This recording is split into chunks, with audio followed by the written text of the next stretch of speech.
बहुत पहले की बात है। एक बहुत धनवान सेठ था।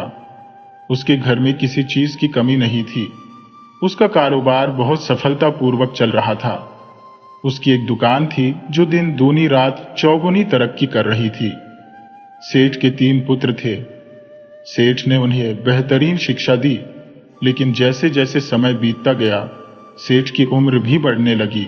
सेठ को महसूस होने लगा कि उसका अंत समय निकट आ गया है। उसने अपने बेटों की चिंता करना शुरू कर दिया, क्योंकि हर माता पिता की तरह वह भी चिंतित था कि उसके बच्चे सक्षम होंगे या नहीं। सेठ ने अपने तीनों बेटों को अपने पास बुलाया और कहा, बेटा, मुझ में अब काम करने की शक्ति नहीं है।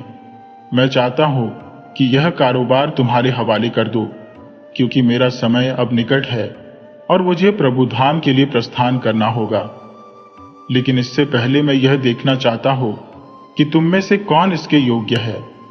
जो भी मुझे सबसे अधिक योग्य लगेगा, उसे ही मैं अपना व्यापार सौंपूंगा। तीनों बेटों ने कहा, ठीक है पिताजी। सेठ ने उन्हें 100 रुपये दिए और कहा, इसमें मुनाफा कमाकर लाओ। जब तुम मुनाफा कमाकर लाओगे तो मुझे समझ आएगा कि तुम में कितनी बुद्धि है और व्यापार चलाने की क्षमता है। तीनों बेटे 100 रुपये लेकर नगर की ओर निकल पड़े।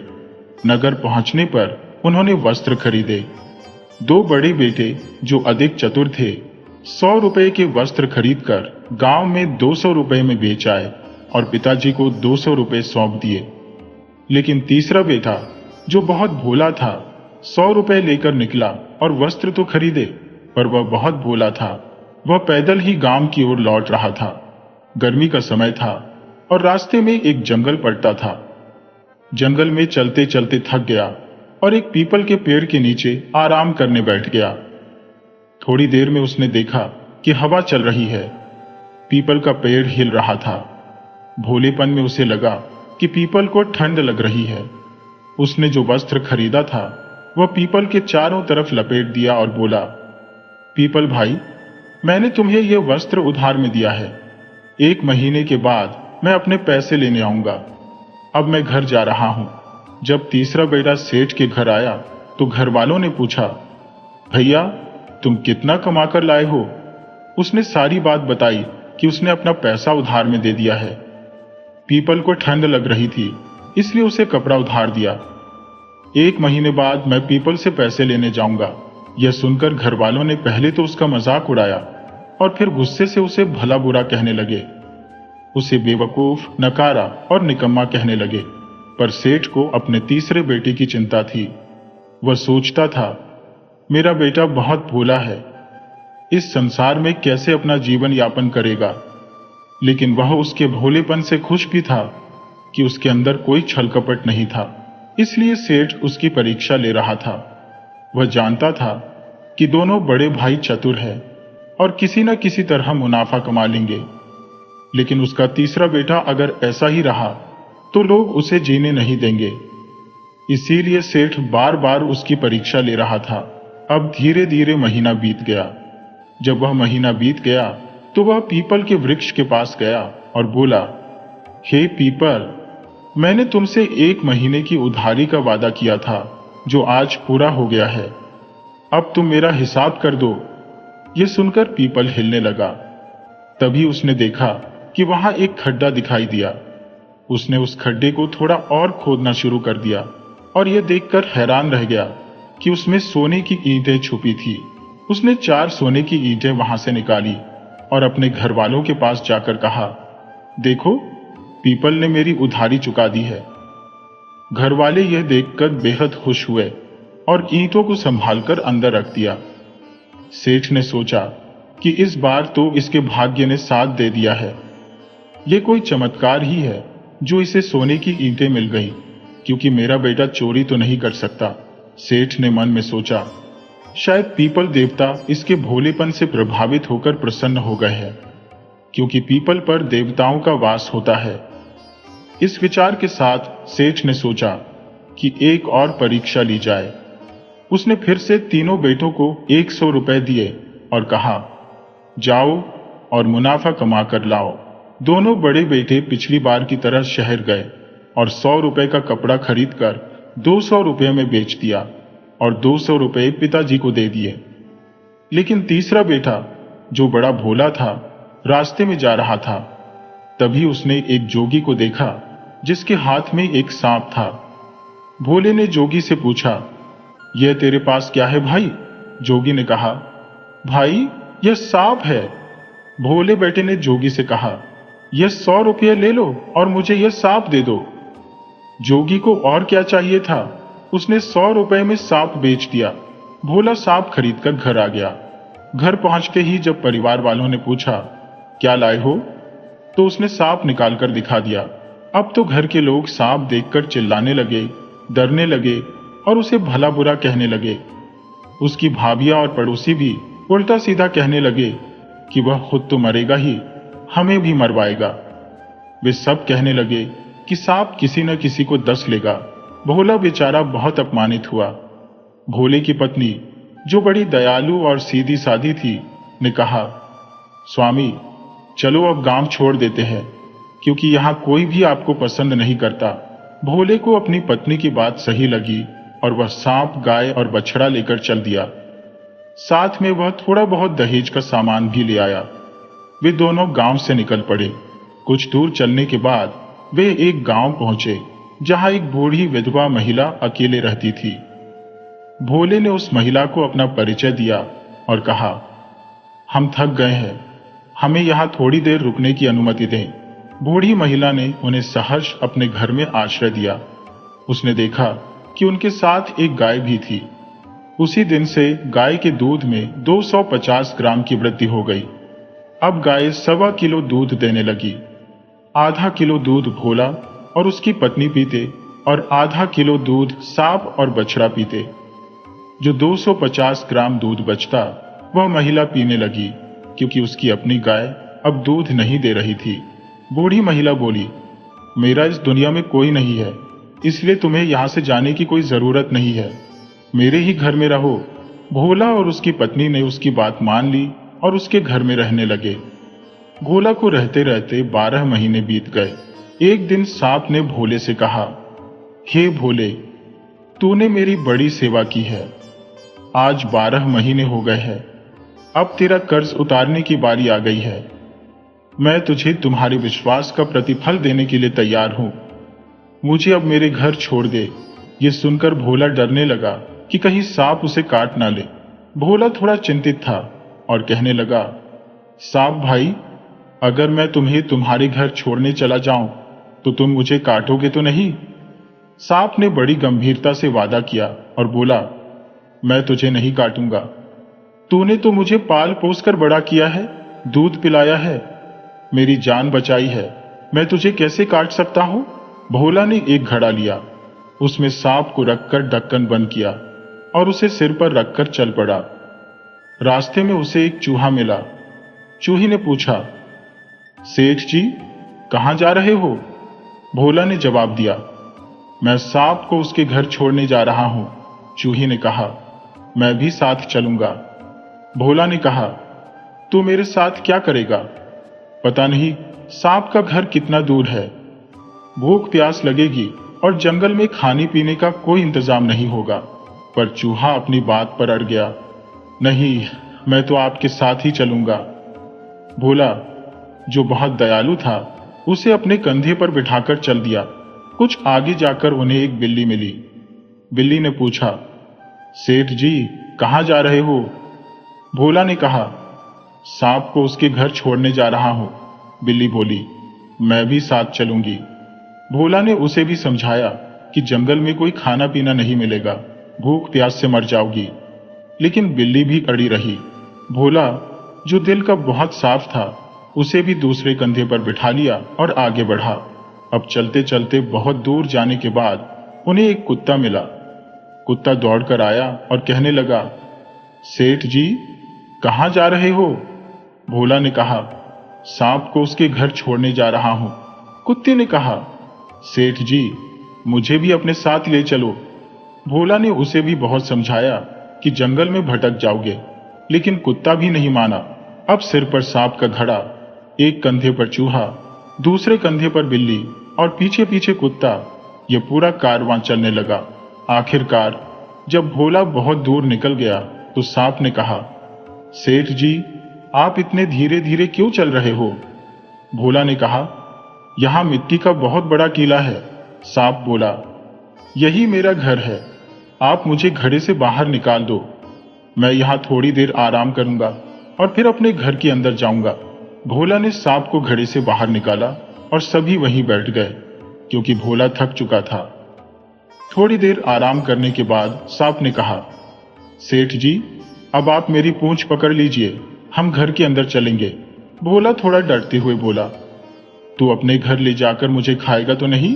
सांप ने भरोसा दिलाया, आपने मेरी सेवा की है 12 महीने, जोगी ने तो पता नहीं मेरे साथ क्या क्या किया होता। मैं आपको वचन देता हूं, मैं आपको कोई नुकसान नहीं पहुंचाऊंगा। भोला ने आखिरकार सांप की पूंछ पकड़ी। सांप अपने बिल में घुसा और बिल बहुत बड़ा हो गया। आगे आगे सांप, पीछे पीछे भोला।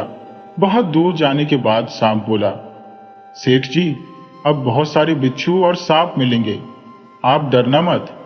और जब हम अंत में पहुंचेंगे तो वहां एक गुंडा आदमी मिलेगा। वह आपसे कहेगा, मांग बच्चा क्या मांगता है? आप उससे कहना, मुझे अंगूठी और गद्दा चाहिए। ये बहुत चमत्कारी है, इससे आप जो भी चीज मांगोगे वो मिल जाएगी। सांप ने सेठ जी को पहले ही समझा दिया। सेठ जी ने अपनी यात्रा जारी रखी, जब तक वह और सांप एक झुर्रीदार चेहरे वाले बूढ़े व्यक्ति के पास नहीं पहुंचे, जो एक चारपाई पर आराम कर रहा था। सेठ जी अपनी सहज विनम्रता और पारंपरिक आदर्शों के साथ तुरंत हाथ जोड़कर उस बूढ़े व्यक्ति को प्रणाम किया। बूढ़ा व्यक्ति भी उनके नम्र स्वभाव से अत्यधिक प्रभावित हुआ और खुश होकर बोला, मांग बच्चा, क्या मांगता है? सेठ जी ने थोड़ी संकोच के बाद कहा, अगर देना है तो कृपया मुझे एक जादुई अंगूठी और गद्दा दे दीजिए। बूढ़ा व्यक्ति थोड़ा हिचकिचाया, यह तो बड़ी कीमती चीजें हैं, कुछ और मांग लो। लेकिन सेठ जी ने अपनी मांग पर अटल रहते हुए कहा, मुझे तो सिर्फ गद्दा और अंगूठी ही चाहिए। बूढ़े व्यक्ति ने आखिरकार अपनी सहमति दी, हमने वचन दिया है तो आपको यह वस्तुएं अवश्य मिलेंगी। अब सेठ जी ने आराम से 4-5 दिन गुजारे, क्योंकि जादुई अंगूठी और गद्दा उनके पास थे। उन वस्तुओं की अद्भुत विशेषता यह थी कि जो भी चाहो वह हाजिर हो जाए। सेठ जी ने पकवानों की भरमार मंगा ली और वे बड़े मजे से खा रहे थे। एक एक दिन ऐसे ही गुजर गए। अचानक सेठ जी को अपने साथ चल रहे चूहे, बिल्ली और कुत्ते की याद आई। वे विचारमग्न हो गए और बोले, सांप भाई, मुझे बाहर जाने दो, मैं यहां आराम से पकवान खा रहा हूं, जबकि बाहर मेरे साथी भूख से बेहाल होंगे। सांप को उनकी चिंता उचित लगी और उसने सेठ जी को अपने घर के बाहर छोड़ दिया। सेठ जी को देखते ही चूहा, बिल्ली और कुत्ता बोले, सेठ जी, आप कहां चले गए थे? हम तो भूख प्यास से अधमरे हो गए हैं। सेठ जी ने कहा, अब चिंता की कोई बात नहीं है, अब मैं आ गया हूं। फिर सेठ जी ने अपनी जेब से जादुई अंगूठी और गद्दा निकाला और बोले, अगर सच्चाई है तो यहाँ एक खंभे पर महल बन जाए और 5 पकवान और ठंडा जल आ जाए।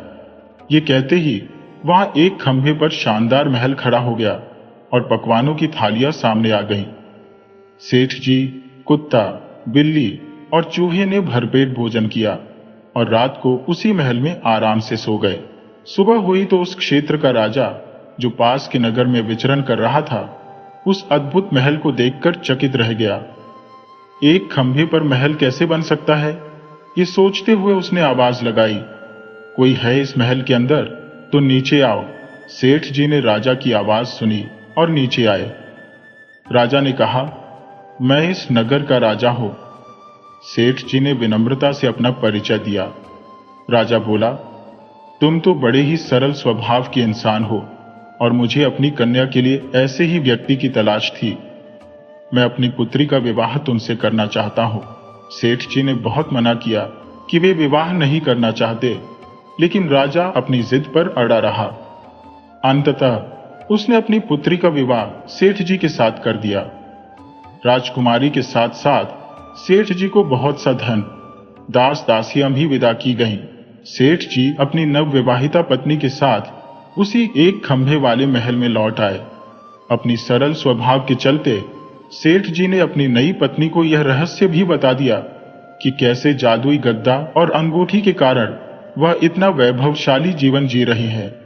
मगर राजकुमारी की एक दासी ने यह सारी बातें सुन ली और समझ गई कि सेठ जी का यह वैभव इसी जादुई गद्दे और अंगूठी की वजह से है।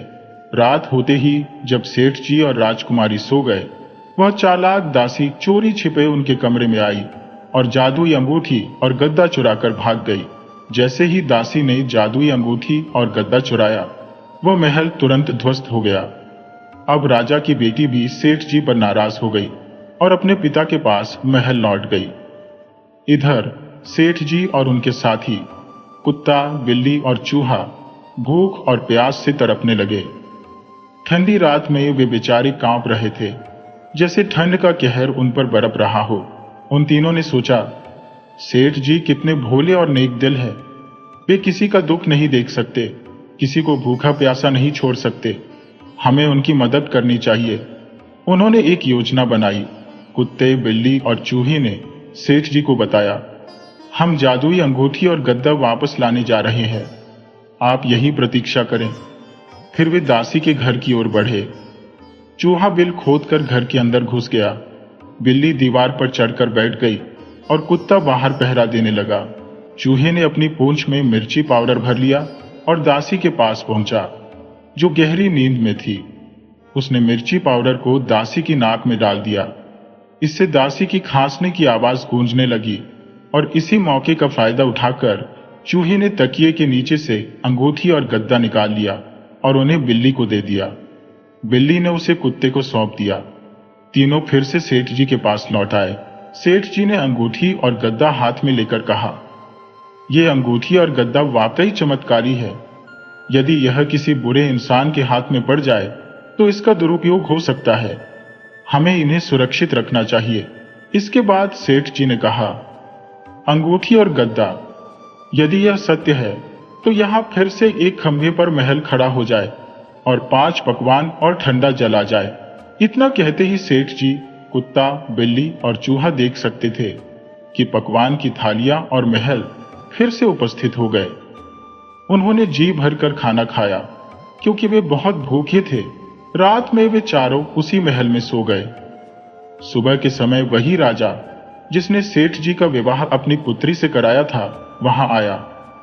राजा ने देखा कि खंभे पर महल फिर से खड़ा है और आवाज लगाई, सेठ जी बाहर आइए।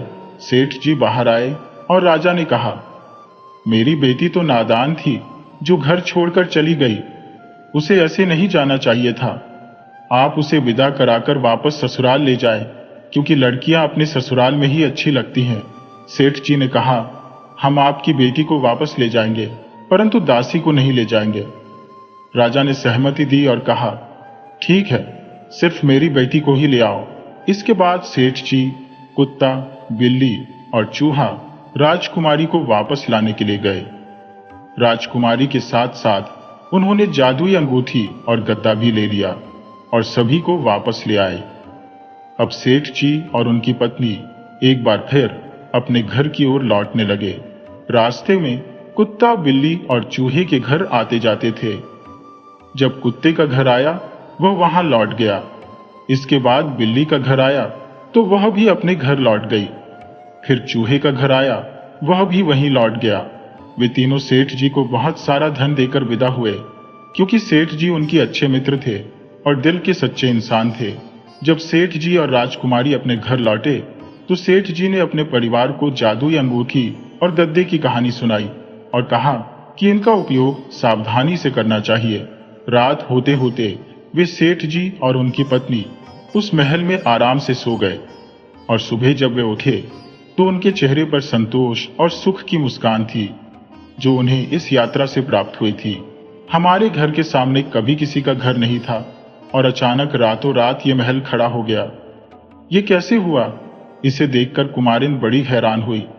वह सोचने लगी, कौन हो सकता है इस महल में? उत्सुकतावश उसने महल के सामने जाकर आवाज लगाई, इस महल में कौन है? सेठ और उनकी रानी बाहर आए और यह देखकर कुमारिन और उनकी पत्नी चकित रह गईं। उन्होंने सोचा, यह सेठ और नई दुल्हन यहां कैसे? सेठ ने मुस्कुराते हुए उन्हें सारी कहानी सुनाई। उनकी पत्नी और कुमारिन ने मिलकर नई दुल्हन के स्वागत की तैयारियां शुरू कर दी। उन्होंने जितना हो सका नई दुल्हन का भव्य स्वागत किया। परिवार में हर्षोल्लास का माहौल छा गया और सभी खुशी खुशी रहने लगे। समय बीतते ही सेठ जी को अपने गांव की याद सताने लगी। उन्होंने कुमारिन से अनुमति मांगी और हाथी घोड़ों पर सवार होकर अपनी दोनों पत्नियों के साथ गांव की ओर चल दिए। गांव के बुजुर्ग राजा, जो अब वृद्ध हो चुका था, को जब सूचना मिली कि कोई राजा हाथी घोड़ों के साथ आ रहा है, तो उसने सोचा, शायद यह कोई शत्रु राजा है जो हम पर हमला करने आ रहा है। उसने अपने सैनिकों को तैयार किया और उनके साथ उस राजा का सामना करने के लिए निकला। जब वह नजदीक आया तो उसने देखा, अरे यह तो भोला सेठ है। भोला सेठ ने राजा के पास पहुंचकर उसके चरण स्पर्श किए और राजा ने उसे गले लगा लिया। राजा को जब पता चला कि उसका भोला बेटा आने वाला है, तो उसने अपने घर वालों को बुलाया और कहा, आओ देखो, इस बार वह कौन सा चमत्कार करके आया है। ढोल नगाड़ों से स्वागत की तैयारी शुरू हो गई। गांव वाले उत्साह से उसके स्वागत के लिए जमा हो गए। सेठ ने कहा, ये स्वागत आप मेरा नहीं, इस धन का कर रहे हैं।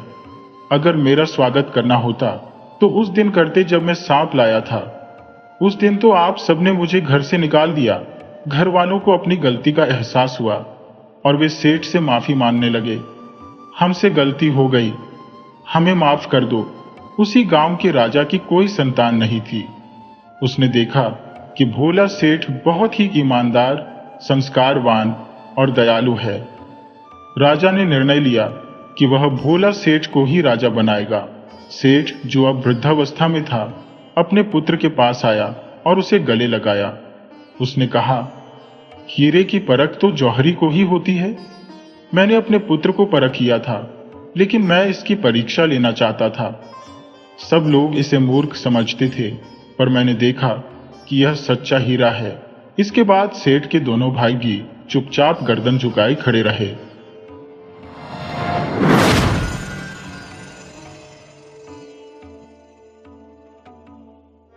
एक समय की बात है।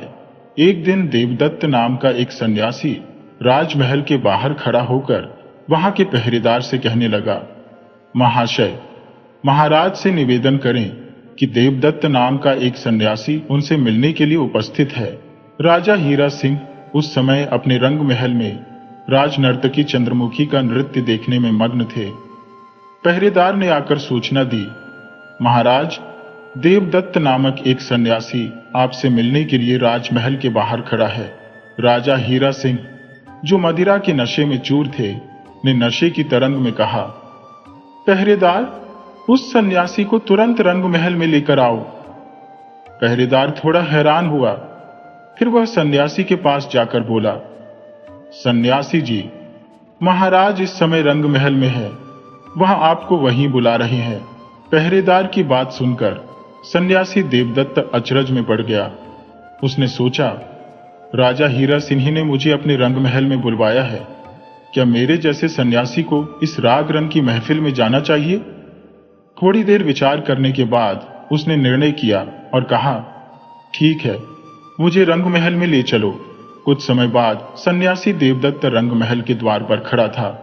उसे देखकर हीरा सिंह नशे में झूमते हुए बोले, आइए सन्यासी महाराज, आइए, रंग महल में आपका हार्दिक स्वागत है। उन्होंने बड़े आदर से उस सन्यासी को अपने पास बिठा लिया।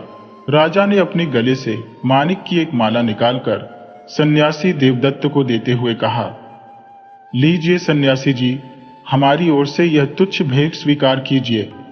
देवदत्त ने चुपचाप माला लेकर अपने पास रख ली। इसके बाद हीरा सिंह ने राजनर्तकी चंद्रमुखी से कहा, चंद्रमुखी, तुम नृत्य करते करते क्यों रुक गई? देखती नहीं, सन्यासी देवदत्त रंग महल में पधारे हैं। उनके सामने अपनी नृत्य कला का प्रदर्शन करो। आदेश पाकर चंद्रमुखी ने फिर से नृत्य करना शुरू कर दिया। काफी देर तक नृत्य करती रही और जब उसने अपना नृत्य समाप्त किया तो सन्यासी देवदत्त ने राजा के द्वारा दी गई माला को राज नर्तकी को देते हुए कहा, लो सुंदरी, हमारी ओर से यह माला स्वीकार करो। चंद्रमुखी ने आश्चर्य से देखा और चुपचाप माला ले ली। यह देखकर राजा हीरा सिंह क्रोधित हो गए और बोले, तुमने यह क्या मूर्खता की सन्यासी? तुमने हमारा दिया हुआ उपहार इस नर्तकी को दे दिया। राजन, मूर्ख मैं नहीं बल्कि तुम हो, सन्यासी ने उत्तर दिया। क्या बकते हो सन्यासी? राजा चिल्लाए। मैं ठीक कहता हूं राजन। चंद्रमुखी ने जिस प्रकार का नृत्य किया, ऐसा अद्वितीय नृत्य देखकर मैं उससे बहुत प्रभावित हुआ हूं। इसीलिए मैंने वह माला चंद्रमुखी को उपहार के रूप में दे दी है। यह सुनकर हीरा सिंह को गहरा धक्का लगा। उन्होंने सोचा, यह सन्यासी तो बड़ा ही धूर्त है, इसने हमारे उपहार का अपमान किया है। गुस्से में आकर वह सन्यासी पर गरजने लगे, सन्यासी, तुम तुरंत इस राज्य से दूर चले जाओ, यही तुम्हारे लिए अच्छा होगा। यदि तुम फिर कभी इस राज्य में दिखाई दिए तो मैं तुम्हारी गर्दन कटवा दूंगा। राजन, मुझसे ऐसा क्या अपराध हो गया? देवदत्त ने कहा, सन्यासी, तुमने मेरी दी हुई वस्तु को मेरे सामने ही किसी और को दे दिया। इससे बड़ा अपराध और क्या हो सकता है? तुम कोई सन्यासी नहीं हो, यहां से चले जाओ और फिर कभी मेरी नजरों के सामने मत आना। हीरा सिंह की बात सुनकर सन्यासी उठ खड़ा हुआ और मौन रहकर रंग महल से बाहर चला गया। देवदत्त के प्रस्थान के बाद कांपती हुई चंद्रमुखी ने अपने भाई से कहा। उसने माला हीरा सिंह के चरणों में रख दी। हीरा सिंह ने कहा, चंद्रमुखी, यह माला सन्यासी ने तुम्हें पुरस्कार के रूप में दी है। अब इस पर हमारा कोई अधिकार नहीं है। इसे तुम रख लो और यहां से चली जाओ, जैसा महाराज ने आदेश दिया है। राजमहल से बाहर आकर वह सोचने लगी, मेरे कारण आज एक सन्यासी का बड़ा अपमान हुआ है। वह अभी अधिक दूर नहीं गया होगा। मुझे उसे ढूंढकर उससे क्षमा मांगनी चाहिए। यह सोचकर वह शीघ्रता से रथ में बैठकर देवदत्त की खोज में निकल पड़ी। कुछ ही दूरी पर उसे देवदत्त दिखाई दिया। रथ से उतरकर वह देवदत्त के सामने आ खड़ी हुई और कहने लगी, सन्यासी, मैं बहुत शर्मिंदा हूं। आज मेरे कारण तुम्हारा बहुत अपमान हुआ है। मैं इसी के लिए क्षमा मांगने आई हूं। देवदत्त ने कहा, इसके लिए क्षमा मांगने की कोई आवश्यकता नहीं है राजनाथ की। जब हीरा सिंह ने मुझे रंगमहल में बुलाया था तब मैंने समझ लिया था कि कुछ होने वाला है। इसमें तुम्हारा कोई दोष नहीं है। तभी चंद्रमुखी ने आगे बढ़कर सन्यासी का हाथ पकड़ लिया और कहने लगी, कुछ भी हो सन्यासी, अब मैं यहां से तभी जाऊंगी जब तुम मुझे क्षमा करोगे। चंद्रमुखी के हाथ का स्पर्श पाते ही देवदत्त मंत्रमुग्ध हो गया और बोला, चंद्रमुखी, मैं तुम्हें एक शर्त पर क्षमा कर सकता हूं। कौन सी शर्त? चंद्रमुखी ने पूछा। यदि तुम मेरे विवाह प्रस्ताव को स्वीकार कर लो और मेरी जीवन संगिनी बन जाओ तो मैं तुम्हें क्षमा कर सकता हूं। ये तुम क्या कह रहे हो सन्यासी? अब मुझे सन्यासी मत कहो चंद्रमुखी। तुम्हारे स्पर्श के साथ ही मेरा सन्यास टूट चुका है और मैं तुम्हारे सौंदर्य के जादू में बंध गया हूं। ये तो बड़ी अनर्थ हो गया। यह कहकर चंद्रमुखी ने देवदत्त का हाथ छोड़ दिया और बोली, देवदत्त, यह असंभव है क्योंकि मैं 5 वर्षों के लिए दर्शनपुर के राजा की रानी चुनी गई हूं। 5 वर्षों के बाद मेरे स्थान पर नई राजनाथ चुनी जाएगी, तभी मैं दर्शनपुर छोड़कर जा सकूंगी। देवदत्त ने कहा, कोई बात नहीं चंद्रमुखी, मेरे साथ यहां से चलो। हम इस राज्य से दूर जाकर विवाह करेंगे। यदि तुम मेरे साथ नहीं जा सकती तो मैं अगले 5 वर्षों तक तुम्हारी प्रतीक्षा करने के लिए तैयार हूं। क्या तुम 5 वर्षों तक मेरी प्रतीक्षा करोगे? हाँ चंद्रमुखी, तुम्हारे सौंदर्य ने मेरे हृदय में ज्वालामुखी प्रज्वलित कर दिया है। चंद्रमुखी ने कहा, देवदत्त, मैं तुम्हारे प्रेम को स्वीकार करती हूं। अगर तुम 5 वर्षों तक मेरे लिए प्रतीक्षा कर सकती हो तो मैं भी 5 वर्षों बाद तुम्हारे पास आऊंगी। तो ठीक है चंद्रमुखी, मैं यहां से सीधा तलाश वन की ओर जा रहा हूं। आज से ठीक 5 वर्षों बाद जब तुम राजा के पद से मुक्त हो जाओगी तब तलाश वन में आ जाना। हम वहां पर विवाह कर लेंगे। ठीक है देवदत्त, मैं ऐसा ही करूंगी। इसके बाद सन्यासी देवदत्त तलाश वन की ओर चल पड़ा। चंद्रमुखी महल की ओर लौट गई। देवदत्त चलते चलते पलाश वन में पहुंचा और वरुण ऋषि के आश्रम में जाकर उनसे पूछा, प्रणाम ऋषिवर, क्या मैं आपके आश्रम में 5 वर्षों तक रह सकता हूं? ऋषि बोले, हाँ देवदत्त, तुम यहां खुशी से रह सकते हो। और इस तरह ही देवदत्त ऋषि के आश्रम में रहने लगा। वह हर समय किसी न किसी कार्य में व्यस्त रहता था, लेकिन फिर भी उसके विचारों में चंद्रमुखी ही रहती थी। ऋषि ने देवदत्त की दशा देखकर एक दिन उससे पूछा, देवदत्त, मुझे ऐसा प्रतीत होता है कि तुम किसी चिंता में खोए रहते हो। देवदत्त ने उत्तर दिया, नहीं ऋषिवर, ऐसी कोई बात नहीं है। यह सुनकर ऋषि मुस्कुराए और मन ही मन सोचने लगे, देवदत्त, तुम लाख मुझसे छिपाओ, पर मैं तुम्हारे मन की बात भली भांति जानता हूं। धीरे धीरे 5 वर्ष व्यतीत हो गए और देवदत्त बड़ी व्याकुलता से चंद्रमुखी के आने की प्रतीक्षा करने लगा। देवदत्त प्रतिदिन आश्रम के बाहर बैठकर चंद्रमुखी की राह देखता रहता था। एक दिन ऋषि उसके पास आए और बोले, क्या बात है? मैं देख रहा हूं कि पिछले कुछ दिनों से तुम रोज इसी तरह से किसी की प्रतीक्षा कर रहे हो। बताओ तो, तुम किसका इंतजार कर रहे हो? तब देवदत्त ने हिम्मत जुटाकर कहा, ऋषिवर, मैं दर्शनपुर राज्य की राज नर्तकी चंद्रमुखी से प्रेम करता हूं और प्रतिदिन उसी के आने की बाट जोहता हूं। ऋषि बोले, क्या तुम एक स्त्री के प्रेम जाल में फंसे हुए हो? तब देवदत्त ने अपनी और चंद्रमुखी की मुलाकात के बारे में वरुण ऋषि को विस्तार से बता दिया। ऋषि ने कहा, देवदत्त, एक सन्यासी होकर तुम्हें एक स्त्री के मोह में नहीं पड़ना चाहिए। एक नारी के लिए तुम अपनी तपस्या और धर्म त्यागने के लिए उतावले हो रहे हो, यह उचित नहीं है। देवदत्त बोला, ऋषिवर, मैं प्यार के रास्ते पर निकल चुका हूं और जो प्रेम करते हैं वे तन मन धन सब कुछ उसमें अर्पण कर देते हैं। कुछ देर सोचने के बाद ऋषि बोले, ठीक है देवदत्त, जैसा भी होगा हम चंद्रमुखी से तुम्हारा विवाह करवा देंगे, लेकिन उससे पहले तुम्हें हमारा एक काम करना होगा। कौन सा काम ऋषिवर? देवदत्त ने पूछा। ऋषि बोले, तो सुनो, आज से ठीक 15 दिन बाद देवनगर के राजा सूर्य सिंह के यहाँ एक प्रसिद्ध नर्तकी सोमप्रभा का नृत्य प्रदर्शन होने वाला है, जिसे राजा सूर्य सिंह अपनी प्रजा के साथ बैठकर देखेंगे। तुम्हें भी उस आयोजन में दर्शक बनकर शामिल होना होगा। यह सुनकर देवदत्त सोच में पड़ गया और फिर कुछ सोचकर बोला, ऋषिवर, मैं देवनगर जाने के लिए तैयार हूं, पर मेरी अनुपस्थिति में यदि चंद्रमुखी यहां आई तो क्या होगा? तुम उसकी चिंता मत करो देवदत्त। अगर चंद्रमुखी यहां आई तो मैं उसे अपने आश्रम में ही रोक लूंगा। उसी दिन देवदत्त ने देवनगर की ओर प्रस्थान कर दिया।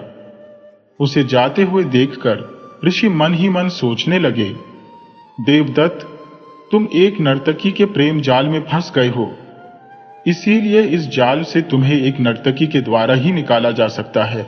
इधर दूसरी तरफ राजा हीरा सिंह चंद्रमुखी से कह रहे थे, चंद्रमुखी, हम तुम्हारी नृत्य कला से बहुत प्रसन्न है, इसीलिए अगले 5 वर्षों के लिए भी हम तुम्हें राजनर्तकी घोषित करते हैं।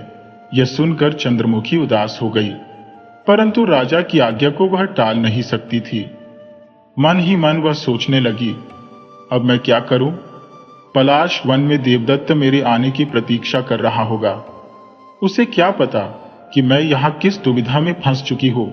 इधर देवदत्त देवनगर की ओर चला जा रहा था और फिर ठीक समय पर वह देवनगर में पहुंच गया। सैकड़ों की तादाद में लोग वहां उपस्थित थे और एक सन्यासी को देखकर वे आश्चर्यचकित हो गए और आपस में खुसुर फुसुर करने लगे। मगर देवदत्त ने किसी की कोई परवाह नहीं की और एक कोने में बैठ गया। नियत समय पर देवनगर के राजा भी वहां पधारे। उसी पल नर्तकी सोमप्रभा भी मंच पर आ गई और उसने नृत्य आरंभ किया। उसका नृत्य देखकर सभी लोग मंत्रमुग्ध हो गए थे। काफी देर तक नृत्य करने के बाद सोमप्रभा को थकान महसूस होने लगी। उसकी थकान को सारंगी वादक ने भांप लिया। वह सोचने लगा, यदि सोमप्रभा थकान के कारण बीच में ही रुक गई तो बड़ी किरकिरी हो जाएगी। मुझे उसे प्रोत्साहित करना होगा। कुछ क्षण विचार करने के बाद उसने सारंगी बजाते हुए सोमप्रभा की ओर देखा और कहा, बहुत गई थोड़ी रही, अब थकने का क्या काम, बिगड़ी बाजी सुधर जाए, जो तुम आंखों से लोग काम। सारंगी वादक के ये दोहे सुनकर सोमप्रभा में नई ऊर्जा का संचार हुआ और वह फिर से पूरे जोश के साथ नृत्य करने लगी। सारंगी वादक सोचने लगा, भगवान का शुक्र है कि सोमप्रभा ने मेरे कहे गए दोहे का अर्थ समझ लिया। उसके नृत्य पर राजा और प्रजा सभी ने तालियां बजाई और अपनी खुशी प्रकट की। इसके बाद नृत्य मंडली की ओर से सारंगी वादक ने एक बड़े थाल को उठाकर लोगों के सामने रखा। लोग अपनी खुशी से उसमें धन, अशर्फिया और कीमती अंगूठियां रखने लगे। जब थाल उपहारों से भर गया तो सारंगी वादक ने उसे राजा के सामने रखा ताकि राजा भी इनाम के तौर पर कुछ दे सकें। तभी एक विचित्र घटना घटी। इससे पहले कि राजा कुछ इनाम के लिए उसमें डालते, उनकी दृष्टि थाल में रखी कटार पर पड़ी। राजा सोचने लगे, यह कटार तो युवराज चंद्र सिंह की है। उन्होंने ऊंची आवाज में कहा, क्या युवराज चंद्र सिंह इस सभा में उपस्थित है? भीड़ में बैठा युवराज चंद्र सिंह उठा और अपने पिता के सामने आकर खड़ा हो गया। राजा ने कहा, राजकुमार, थाल में पड़ी यह कटार तुम्हारी है? हाँ पिताजी, चंद्र सिंह ने कहा, मैंने यह कटार दान में दी है क्योंकि मैं सारंगी वादक के उस दोहे से प्रभावित हो गया था। उस दोहे ने मेरी बंद आंखें खोल दी थी। यह कहते कहते चंद्र सिंह की आंखों में आंसू आ गए और वह अपने पिता के चरणों में गिरकर फूट फूट कर रोने लगा। हैरान हुए सूर्य सिंह ने कहा, बेटा, तुम रो क्यों रहे हो? हमें अपने रोने का कारण बताओ। चंद्र सिंह ने आंसू पोंछते हुए कहा, पिताजी, मैं पापी हूं। यह कटार जो मैंने दान में दी है, इसी कटार से मैंने आपकी हत्या की योजना बनाई थी। राजा हैरान होकर बोले, ये तुम क्या कह रहे हो बेटे? मैं सच कहता हूं पिताजी, चंद्र सिंह ने कहा। मैं कई दिनों से आपकी मृत्यु की कामना कर रहा था ताकि आपके निधन के बाद मैं राज्य सिंहासन पर बैठ सकूं, लेकिन मेरी यह कामना पूरी नहीं हुई। तब मैंने सोचा कि उचित अवसर पर इस कटार से आपकी हत्या कर दूंगा। परंतु आज जब नर्तकी के सारंगी वादक ने यह दोहा गाया, अब तो थोड़ा ही समय बच गया है, तो मुझे लगा कि यह दोहा मेरे लिए ही कहा गया है। राज सिंहासन पर बैठने के लिए जब मैं इतने समय तक इंतजार कर सकता हूं, तो मुझे थोड़ा और इंतजार करना चाहिए।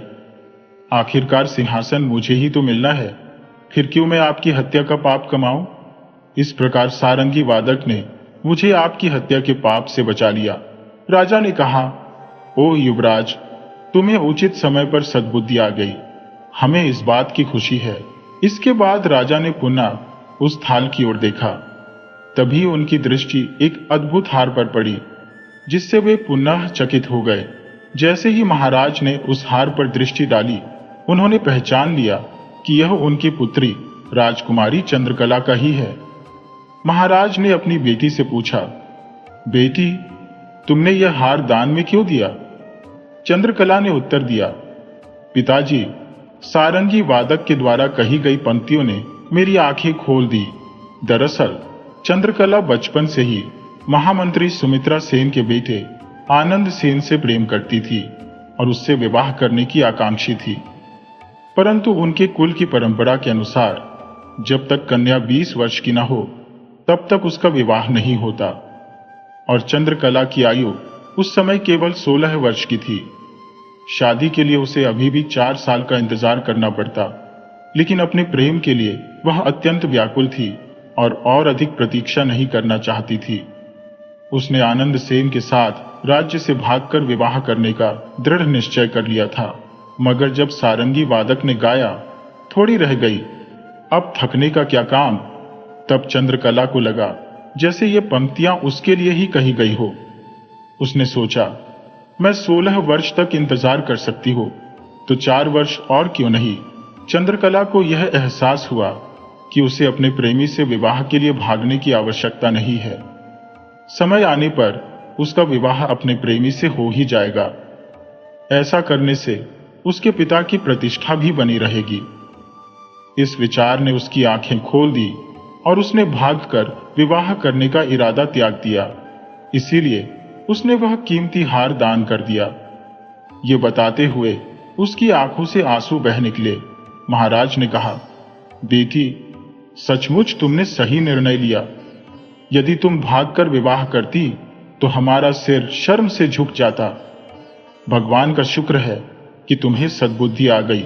इसके बाद राजा सूर्य सिंह ने प्रसन्न होकर सारंगी वादक से कहा, सारंगी वादक, तुम्हारे कहे हुए दोहे की वजह से हमारे पुत्र और पुत्री को सद्बुद्धि आ गई है, इसलिए हम तुमसे बहुत प्रसन्न हैं। हम तुम्हें और तुम्हारी नृत्य मंडली को 10,000 स्वर्ण मुद्राएं इनाम में देते हैं। सारंगी वादक ने कहा, महाराज, आपकी सदा जय हो।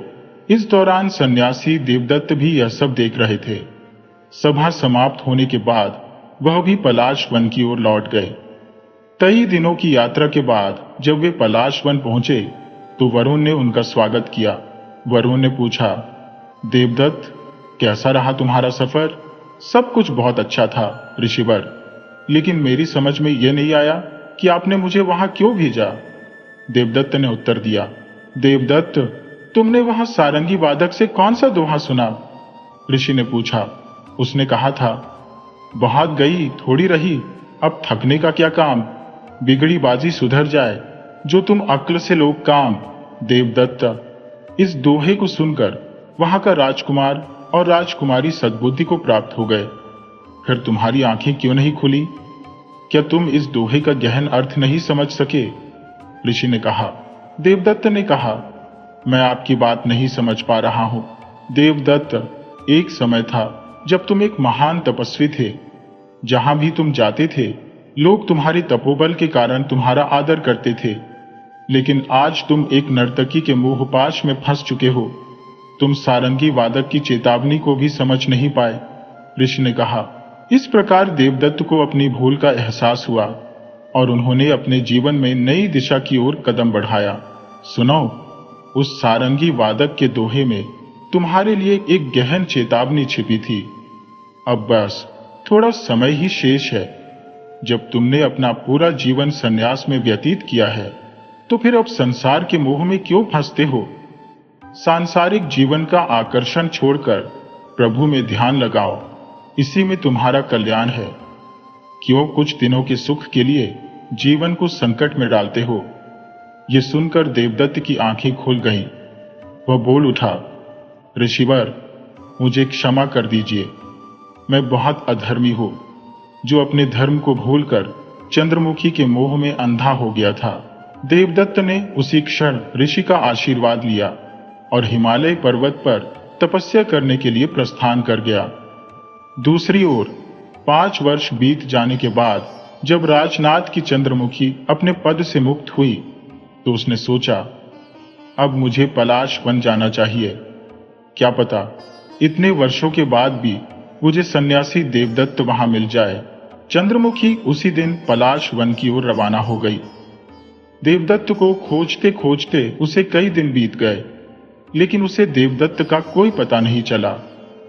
तब वह खोजबीन करती हुई वरुण ऋषि के पास पहुंची।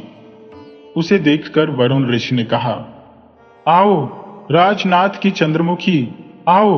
आप मुझे जानते हैं ऋषिवर? मैं तो यह भी जानता हूं कि तुम यहाँ देवदत्त को खोजने आई हो। देवदत्त कहाँ है ऋषिवर? वह अब यहाँ नहीं है, वह तो हिमालय पर्वत पर तपस्या में लीन है। ऋषिवर, जब मेरा प्रेमी ही वैरागी हो गया तो आज से मैं भी सांसारिक जीवन का त्याग करती हूँ। और फिर चंद्रमुखी ने उसी दिन से एक सन्यासिनी का जीवन अपना लिया। अब चंद्रमुखी ने भी अपना जीवन प्रभु की भक्ति में समर्पित कर दिया था। दोस्तों, अगर कहानी आपको अच्छी लगी हो तो चैनल को सब्सक्राइब कर लीजिए। वीडियो को लाइक और कमेंट करना बिल्कुल मत भूलिएगा।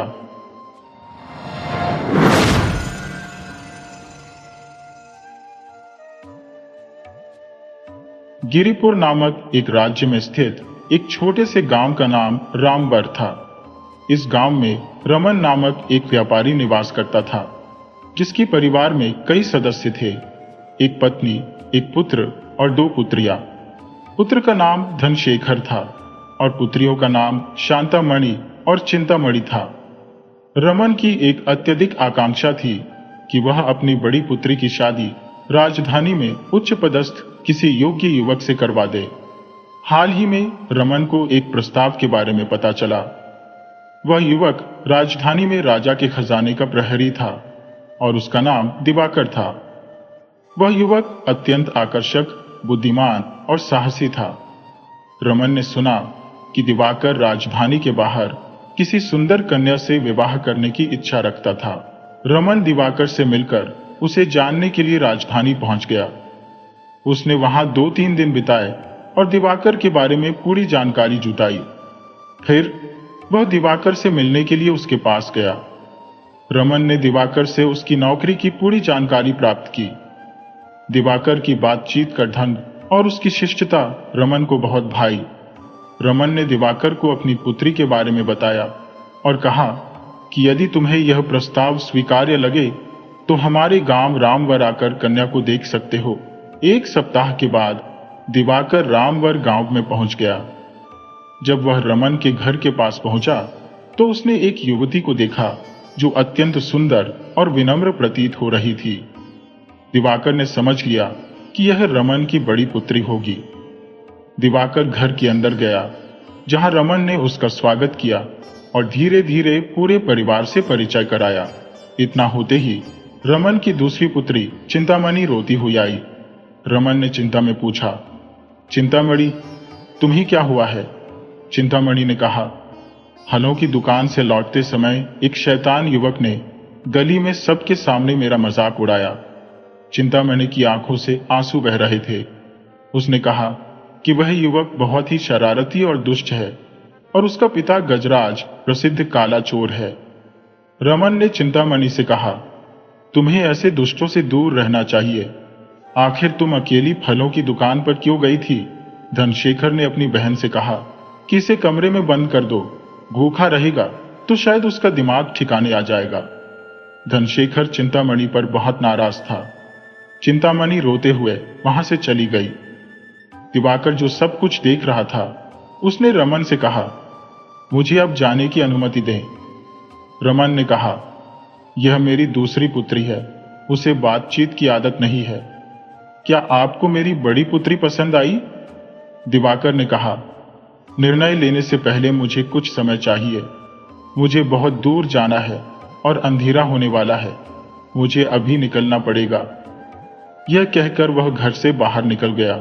जब वह बरगद के पेड़ों के पास पहुंचा तो वहां एक बैलगाड़ी तैयार खड़ी थी। वह उसमें सवार हो गया और उसी समय 2 और यात्री भी वहां आकर बैठ गए। बैलगाड़ी चल पड़ी और बैल के गले में बंधी कांसे की घंटियां बजने लगी। जब अंधेरा बढ़ने लगा तो गाड़ीवान ने एक दीपक जलाकर नीचे लटका दिया। तब उनमें से एक यात्री ने कहा, दिन में यात्रा करने का समय नहीं मिलता और रात में यात्रा करने से चोरों का डर रहता है, लेकिन क्या किया जाए, काम तो करना ही पड़ता है। 2 घंटों की यात्रा के पश्चात बैलगाड़ी जब जंगल से बाहर आई तब मार्ग में एक लंबा चौड़ा व्यक्ति अचानक आ खड़ा हुआ। उसके हाथ में एक विशाल तलवार थी। गाड़ीवान उसे देखकर अत्यंत भयभीत हो गया और कांपने लगा। वह चिल्लाने लगा, काला चोर गजराज आ गया है, भागो भागो। गजराज बड़े बड़े कदम उठाते हुए गाड़ी के पास आया और गर्जना करने लगा, कोई भी मुझसे बच नहीं सकता। तुम्हारे पास जो भी धन और गहने हैं तुरंत निकाल दो। उसकी भयानक आवाज सुनकर सभी यात्री भयभीत हो गए। गाड़ी में बैठे सभी यात्री उसकी बातें मानने के लिए तैयार हो गए। तब दिवाकर ने तुरंत गाड़ीवान के हाथ से चाबुक छीन लिया और उसे तेजी से घुमाते हुए कहा, गजराज, आखिरकार मैं तुझसे मिल ही गया। मैं तुझे बहुत समय से ढूंढ रहा था। राजा ने तुम्हें पकड़ने का आदेश दिया था और मैं आज वह आदेश अमल में लाने आया हूं। अपनी तलवार फेंक दो और चुपचाप झुक जाओ, नहीं तो तुम्हें कठोर सजा दी जाएगी। और भागने की कोशिश मत करना, हमारे सैनिक जंगल में छिपे हुए हैं और वे तुम्हें मार डालेंगे। तुम्हारे शरीर को टुकड़े टुकड़े करके चीलों और कौवाओं को खिला देंगे। गजराज ने जब सुना कि जंगल में सैनिक है तो उसका दिल कुछ क्षणों के लिए थम सा गया। उसे समझ में नहीं आ रहा था कि क्या किया जाए। इस मौके का फायदा उठाकर दिवाकर ने अचानक उस पर हमला किया और उसके हाथ पर इतनी जोर से प्रहार किया कि उसकी तलवार गिर गई। इसी बीच अन्य यात्री भी वहां आ गए और उन्होंने गजराज को पकड़ लिया। उसके हाथ पैर बांधकर उसे गाड़ी में डाल दिया गया। अगले दिन दिवाकर गजराज को खींचते हुए राज दरबार में ले आया। राजा को पूरे घटनाक्रम की जानकारी दी। गजराज ने सिर झुकाकर अपने सभी अपराध स्वीकार कर लिए। राजा ने कहा, गजराज के द्वारा किए गए अत्याचारों की शिकायतें मेरे पास बहुत दिनों से आ रही थी। यह जंगल में भाग गया था, इसी कारण हम इसे पकड़ नहीं सके। दिवाकर ने इसे बंदी बनाकर साबित किया है कि वह अत्यंत साहसी और वीर है। मैं दिल से दिवाकर की सराहना करता हूँ। आदेश देता हूँ कि दिवाकर अब गजराज के पुत्र को भी पकड़कर मेरे सामने पेश करे। दिवाकर ने कुछ सैनिकों के साथ रामवर गांव में जाकर गजराज के पुत्र लच्छू को बड़ी चालाकी से गिरफ्तार कर लिया। उसे राजा के सामने पेश किया गया और राजा ने उसे आजीवन कारावास की सजा सुनाई। दिवाकर की वीरता से राजा बहुत प्रसन्न था और उसने दिवाकर को पहरेदारों के विभाग का प्रधान नियुक्त कर दिया। व्यापारी रमन ने जब यह सुना तो वह अपने होने वाले दामाद की वीरता से अत्यंत गर्वित हुआ। रमन दिवाकर से मिलने के लिए राजधानी पहुंच गया। जैसे ही रमन ने दिवाकर के सामने विवाह का प्रस्ताव रखा, दिवाकर ने कहा, मुझे क्षमा करें श्रीमान, मैं आपकी पुत्री से विवाह नहीं कर सकता। रमन ने बड़े ही निराश स्वर में पूछा, क्यों? क्या तुम्हें हमारी बेटी अच्छी नहीं लगी? दिवाकर ने गंभीरता से कहा, ऐसी कोई बात नहीं है। कारण यह नहीं है कि मेरा ओहदा बढ़ गया है। राजा की कृपा पात्र बनने के बाद भी मैं कोई बड़ा रिश्ता नहीं ढूंढ रहा हूं। रमन ने फिर से पूछा, तो फिर बताओ, ये विवाह क्यों नहीं करना चाहते हो? दिवाकर ने क्रोध भरे स्वर में उत्तर दिया, आप बाप बेटे का स्वभाव। उस दिन जब मैं आपके घर आया था तब आपकी छोटी बेटी ने किसी शरारती युवक की शिकायत की थी, लेकिन आप दोनों ने उस विषय पर कोई भी कदम नहीं उठाया। उस शरारती युवक को न्याय अधिकारी के पास ले जाना चाहिए था, पर उल्टे आपने अपनी ही बेटी को कोसा और उसकी गलती बताई। ऐसे परिवार में रिश्ता जोड़ना मुझे सही नहीं लगता। मेरा मन इसके लिए नहीं मानता। रमन ने नरम स्वर में कहा, बेटे, तुम समझ लो कि तुम एक राजकर्मचारी नहीं हो, एक साधारण कन्या के पिता हो। जब इस दृष्टिकोण से सोचोगे तो यह समस्या तुम्हारी समझ में आ जाएगी। उस दिन जिस शरारती युवक ने मेरी बेटी के साथ छेड़छाड़ की थी, वह काले चोर गजराज का बेटा है। हमारे शहर के लोगों ने कई बार गजराज के दुष्कर्म की शिकायत राजा से की, लेकिन कोई फायदा नहीं हुआ। अगर हम उसके बेटे के विरुद्ध कुछ करते तो उसका नतीजा क्या निकलता? कांटा केले के पत्ते पर गिरे या केले का पत्ता कांटे पर, नुकसान केले के पत्ते का ही होगा। ऐसी स्थिति में अपनी बेटी को नियंत्रण में रखने के अलावा कोई चारा नहीं था। परिस्थितियों के अनुसार व्यवहार करना कायरता नहीं, बल्कि समझदारी होती है। इस पर खूब सोचो और फिर कोई निर्णय सुनाना। यह कहकर रमन वहां से चला गया। दिवाकर ने रमन की कही हुई बातों पर गहराई से विचार किया। उसे एहसास हुआ कि रमन की बातों में सच्चाई और वास्तविकता है। राजकर्मचारी में जो साहस होता है वह साधारण नागरिक में नहीं होता। दिवाकर ने समझा कि इसके लिए बाप बेटे को दोषी ठहराना सही नहीं है। उसने तुरंत शांतामणि से विवाह करने का निर्णय लिया और कुछ ही दिनों बाद दोनों की शादी हो गई। अब दिवाकर अपनी पत्नी के साथ एक खुशहाल जीवन बिताने लगा।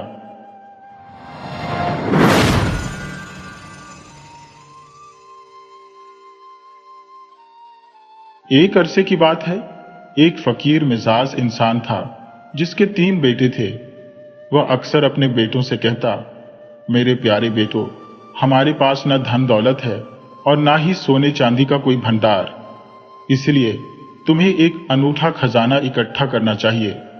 हर चीज को गहराई से समझने और जानने की कोशिश करो। कुछ भी ऐसा ना हो जो तुम्हारी नजर से बच सके। पैसे की जगह तुम्हारे पास दूरदर्शिता होनी चाहिए और सोने की जगह तेज तर्रार दिमाग। ऐसी दौलत इकट्ठी कर लेने के बाद तुम्हें कभी किसी चीज की कमी महसूस नहीं होगी और तुम किसी से कम नहीं रहोगे। समय बीतता गया और कुछ समय बाद वह बूढ़ा आदमी चल बसा। भाइयों ने मिलकर बैठक की। उन्होंने स्थिति का मुआयना किया और बोले, हमारे पास यहाँ कुछ करने को नहीं है। आओ इस दुनिया को घूमे फिरें और देखें। जरूरत पड़ने पर हम चरवाहों या खेत मजदूरों का काम कर सकते हैं। हम कहीं भी हो भूखे नहीं मरेंगे। वे सभी यात्रा पर जाने को तैयार हो गए और अगली सुबह अपने सफर पर निकल पड़े। उन्होंने सुनसान और वीरान घाटियों, ऊंचे ऊंचे पहाड़ों को पार किया। इस तरह वे लगातार 40 दिनों तक चलते रहे। उनकी जो भी खाद्य सामग्री थी वह अब समाप्त हो चुकी थी। थकान से चूर हो चुके थे और उनके पैरों में छाले पड़ गए थे, मगर सड़कों का सिलसिला था कि खत्म होने का नाम नहीं ले रहा था। उन्होंने आराम करने के लिए कुछ समय रुके और फिर आगे बढ़ने का निर्णय लिया। आखिरकार उन्हें अपने सामने कुछ वृक्ष और मकान दिखाई देने लगे। वे एक बड़े शहर के करीब पहुंच चुके थे। तीनों भाई अत्यधिक प्रसन्न हुए और तेजी से कदम बढ़ाने लगे। उन्होंने कहा, जो कुछ भी बुरा था वह पीछे छूट गया और आगे केवल अच्छाई ही अच्छाई है। जब वे शहर के एकदम निकट पहुंच गए तो सबसे बड़ा भाई अचानक रुका। उसने जमीन पर नजर डाली और बोला, थोड़ी ही देर पहले यहां से एक बहुत बड़ा ऊंट गुजरा है। वे थोड़ी दूर आगे बढ़े तो मंझला भाई रुका और सड़कों के दोनों ओर नजर डालकर बोला, वो ऊंट खाना था। कुछ और आगे गए तो सबसे छोटे भाई ने कहा, ऊपर एक औरत और एक बच्चा भी थे। बिल्कुल सही है। दोनों बड़े भाइयों ने सहमति जताई और वे तीनों फिर आगे बढ़ चले। थोड़ी देर बाद एक घुड़सवार उनके पास से गुजरा। सबसे बड़े भाई ने उसकी ओर देखकर पूछा, घुड़सवार, तुम किसी खोई हुई चीज की तलाश कर रहे हो ना? घुड़सवार ने घोड़ा रोककर जवाब दिया, हाँ, तुम्हारा ऊंट खो गया है ना? सबसे बड़े भाई ने पूछा। हाँ, बहुत बड़ा सा, घुड़सवार ने कहा। उस पर एक औरत और एक छोटे बच्चे के साथ थी ना? मंझले भाई ने सवाल किया। हाँ, घुड़सवार ने हैरानी से कहा। घुड़सवार ने तीनों भाइयों को शक की नजर से देखा और बोला, तो तुम्हारे पास मेरा ऊंट है, जल्दी बताओ तुमने उसका क्या किया? भाइयों ने जवाब दिया, हमने तुम्हारे ऊंट की शक्ल तक नहीं देखी, तो तुम्हें उसके बारे में ये सब बातें कैसे मालूम हुई? घुड़सवार ने पूछा, क्योंकि हम अपनी आंखों और दिमाग का इस्तेमाल करना जानते हैं। भाइयों ने जवाब दिया, जल्दी से उस दिशा में अपना घोड़ा दौड़ाओ, वहां तुम्हारा ऊंट मिल जाएगा। भाइयों ने कहा। ऊंट के मालिक ने कहा, मैं उस दिशा में नहीं जाऊंगा। मेरा ऊंट तुम्हारे पास ही है और तुम्हें ही उसे लौटाना पड़ेगा। भाइयों ने परेशान होकर कहा, हमने तो तुम्हारे ऊंट को देखा तक नहीं है। लेकिन घुड़सवार उनकी कोई बात सुनने को तैयार नहीं था। उसने अपनी तलवार निकाल ली और तीनों भाइयों को अपने सामने चलते रहने का आदेश दिया। इस तरह वह उन्हें सीधे देश के बादशाह के महल में ले गया। वह घुड़सवार तीनों भाइयों को सिपाहियों के पास छोड़कर खुद बादशाह के पास गया। उसने कहा, मैं अपने परिवार को पहाड़ों से ला रहा था। मेरी पत्नी और छोटे बच्चे को एक बड़े ऊंट पर बैठाकर पीछे ला रहा था। किसी तरह ऊंट पीछे रह गया और वे रास्ते से भटक गए। जब मैं उन्हें खोजने निकला तो मुझे रास्ते में ये 3 आदमी मिले। मुझे पूरा यकीन है कि इन्हीं ने मेरा ऊंट चुराया है और मेरी बीवी और बच्चे को मार डाला है। बादशाह ने पूछा, तुम ऐसा क्यों सोचते हो? क्योंकि मैंने इन लोगों से इस बारे में एक भी शब्द नहीं कहा। फिर भी इन्होंने मुझे बताया कि ऊंट बहुत बड़ा है और उस पर एक औरत और बच्चा सवार है। बादशाह ने थोड़ी देर सोच विचार किया और फिर बोला, जैसा कि तुम कहते हो कि तुम्हारे बताए बिना ही इन्होंने तुम्हारे ऊंट के बारे में सब कुछ सही सही बयान किया, तो जरूर इन्होंने ही उसे चुराया होगा। इन चोरों को यहां लेकर आओ। ऊंट का मालिक बाहर गया और तीनों भाइयों को तुरंत अंदर ले आया। बादशाह तीनों भाइयों को धमकाते हुए चिल्लाया, चोरों, तुरंत बताओ, तुमने इस आदमी का ऊंट कहां गायब किया है? भाइयों ने जवाब दिया, हम चोर नहीं है और हमने इस ऊंट को कभी देखा भी नहीं। तब बादशाह ने कहा, मालिक के बताए बिना ही तुमने ऊंट को बिल्कुल सही सही बयान किया। अब तुम ये कैसे कह सकते हो कि तुमने उसे देखा भी नहीं? भाइयों ने कहा, बादशाह, इसमें अचंभे की कोई बात नहीं है। बचपन से ही हमें ऐसी आदत पड़ गई है कि हम किसी भी चीज को अपनी नजर से चूकने नहीं देते। हमने चीजों को पैनी नजर से देखने और दिमाग से सोचने में बहुत समय बिताया है। इसी वजह से हमने बिना ऊंट को देखे यह बता दिया कि वह कैसा है। बादशाह जोर से हंसने लगा और बोला, किसी चीज को देखे बिना उसके बारे में इतना कुछ जानना मुमकिन हो सकता है? भाइयों ने जवाब दिया, हाँ मुमकिन है। बादशाह बोला, तो ठीक है, हम अभी तुम्हारी सच्चाई की जांच पड़ताल करेंगे। उसने तुरंत अपने वजीर को बुलाया और उसके कान में कुछ फुसफुसाया। वजीर तुरंत महल से बाहर चला गया, लेकिन बहुत जल्दी ही वह 2 नौकरों के साथ लौटा। नौकर एक बड़ी सी पेटी उठाकर लाए थे। नौकरों ने पेटी को बड़ी ही सावधानी से दरवाजे के पास रख दिया ताकि वह बादशाह को दिखाई दे सके, और खुद एक तरफ हट गए। तीनों भाई दूर से ही खड़े होकर उन्हें देखते रहे। उन्होंने बहुत ही गौर से देखा कि पेटी कहां से आई है, कैसे लाई गई थी और किस ढंग से उसे फर्श पर रखा गया था। बादशाह ने कहा, हाँ तो चोरों, हमें बताओ कि उस पेटी में क्या है?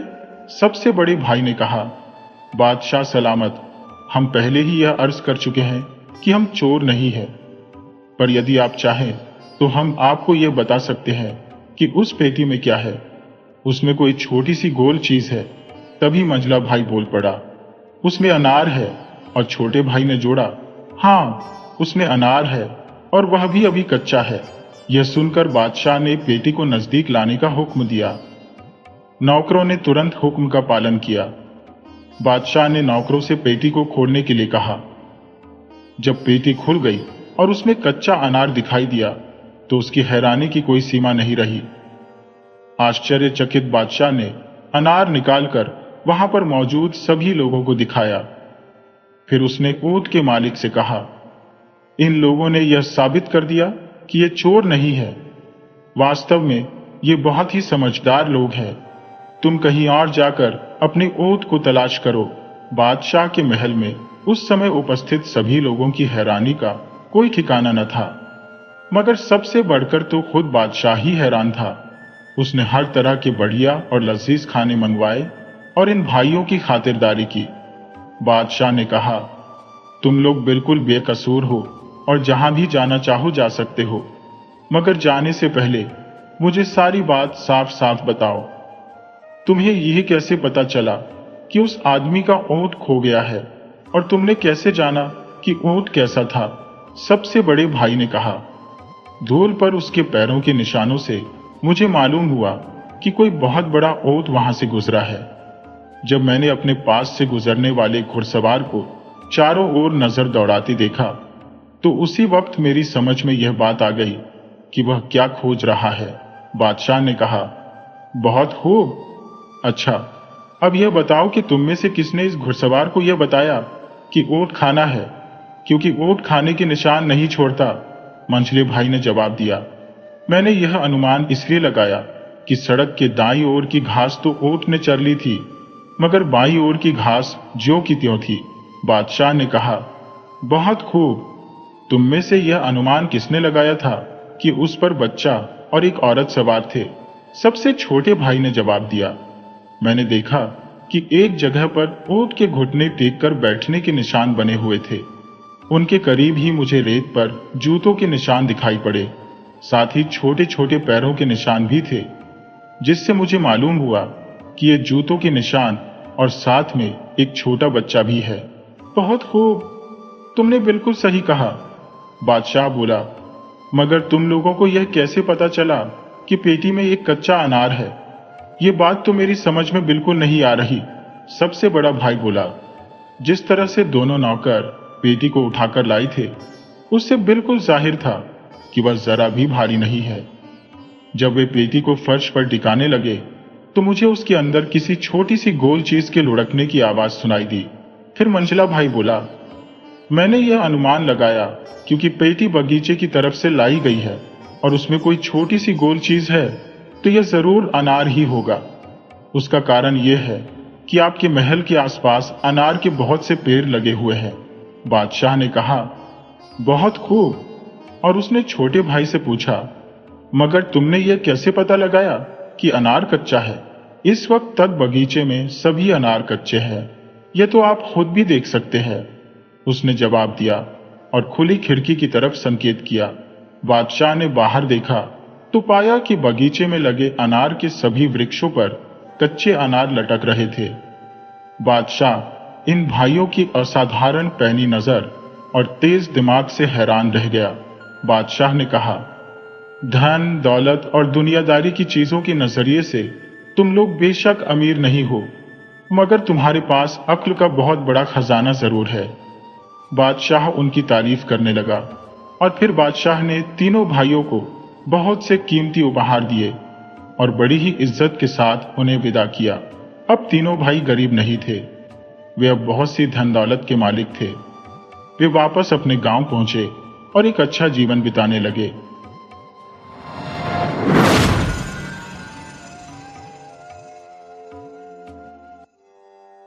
सोनपुर नगर में मदन नाम का एक उत्कृष्ट सुनार निवास करता था। मदन की सुनारी कला बहुत ही लोकप्रिय थी और उसके निर्मित आभूषण पूरे नगर में प्रसिद्ध थे।